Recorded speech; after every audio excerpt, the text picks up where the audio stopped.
Hey guys, I'm Tracy Kane, and today I thought I'd give you some tips on some date night hair. I know a lot of times we don't have a lot of time to prep ourselves before we go out at night. Occasionally get that special night out with our husbands or significant others or the girls on a Saturday night, and maybe you had time to shower right before, maybe you didn't. So this style is something that you can do either way. Before I dried my hair, when it was really wet out of the shower earlier this morning, I used Bumble & Bumble Straight Blow Dry. This is a product I use every day. It's a heat protecting product, so it prevents a little bit of damage from my hair because I do enough of it. And then I also used by TRESemmé Max the Volume. And this is something that's gonna pump up your volume at your roots and give you a little bit more body. So it's a root lifting cream. And this is something that you can just find at your drugstore. It's not very expensive, and I find it gives you a nice body for your hair. So once I've used those, I rough dried it, used the brush to give it a little bit of volume, and the rest of it you can see it's kind of frizzy and not so cute. So then I used this product, and this is by Moroccanoil, and it's a heat styling protection.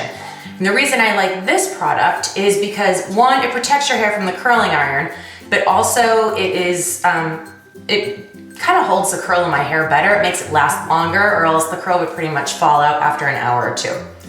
And I'm using a curling iron by Conair. It's a 1 1/4 inch barrel. You can use whatever width you like. I think a little bit thicker is nicer. It doesn't make it too perfect of a curl. And whenever you're curling your hair, I feel like you like to curl it away from your face. That way you don't have curls kind of going in your eyes. So today I chose a middle part, and I'll just take a little piece. And I use the comb just to spread it out, to make it smooth. Spray this a little bit, and I work it through with my fingers. And I take the curling iron up pretty close to the crown, but not all the way up. Clap it around. And then just kind of pull your hair through until you get the ends in there. Roll it back up and slide it out. Now, if you want your curls to stay, you really don't want to touch them while they're hot. You need to let them set.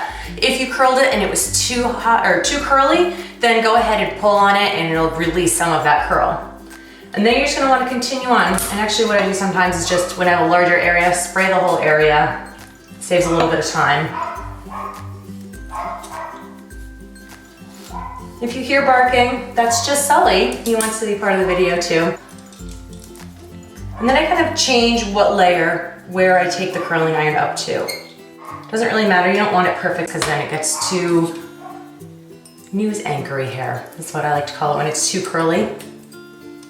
Make sure your knots are out.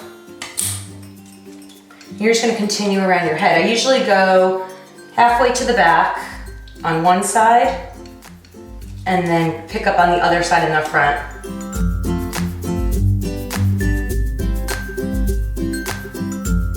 So once you finish all of your curls, it looks really corny like this, but then I take hairspray. Right now I'm using TRESemmé number 3, the Ultrafine Mist hairspray, and I spray all the curls before I touch them. It holds them in place to stay longer. I don't like to use a lot of hairspray usually, but when I'm doing a do, and let that dry for a minute, and then you're gonna just shake it all out with your fingers. Run your fingers through, especially up in your crown. If you find that your crown's a little bit flat, you can always tease it up a little bit, but I kind of just use a little bit more hairspray. So that's it. Again, my name is Tracy Kane. Don't forget to subscribe to my channel below, and thanks so much for joining me. See you next time.